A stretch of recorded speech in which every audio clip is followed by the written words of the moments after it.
All right, so this is very similar to example number 3. In that last example right here, we did a difference of cubes. And so now we're just going to do sum of cubes now. And sum of cubes has a very similar formula, just a difference of signs here. So this is plus, and now that's going to be minus. But it's the exact same process here. So I'm going to kind of do these a little more quicker because I want to get through these 4 examples here. I have A, B, C, D here. So let's start with the first guy right here. So I can write my first one as a cubed, and I can write my second one as a cube. So my first one cubed would be 2p, and then let's see, that'd be 5 cubed. So that means my answer, just following this right here, is very simple here. 2p plus 5, and then 2p squared minus 2p times 5, and then plus 5 squared. And so sometimes now you have to do some cleanup. You don't want to leave it like that. So let's just clean this up a tad bit. 2 squared is 4, and then p squared is just p squared.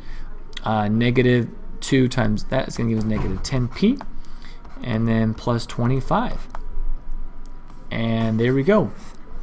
Coming over here now, 64m cubed. Let's see, I can write that as a cube, and I can write my second term as a cube.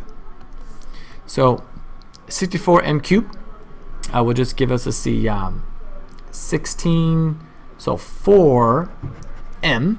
4 times 4 times 4 is 64. And again, this is just going to be a 5n. So let's go ahead and plug this in here.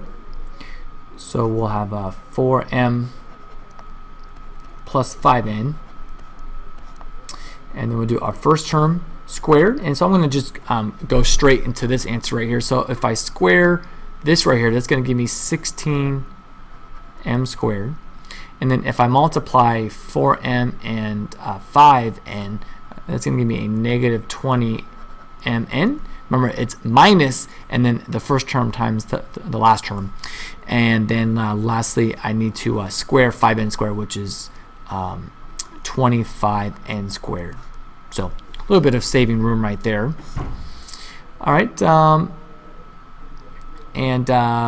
let's see. Maybe we'll just do, I don't know which one of these. We'll just do this guy right here. We'll skip D here. So notice this now on this guy.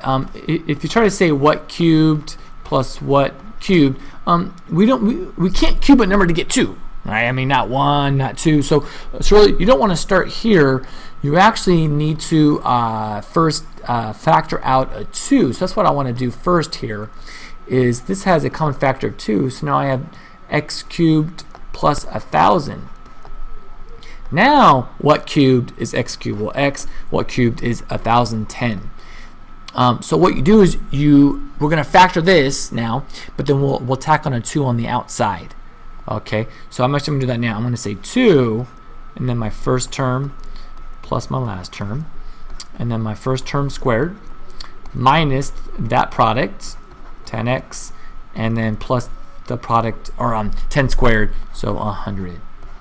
And there we go.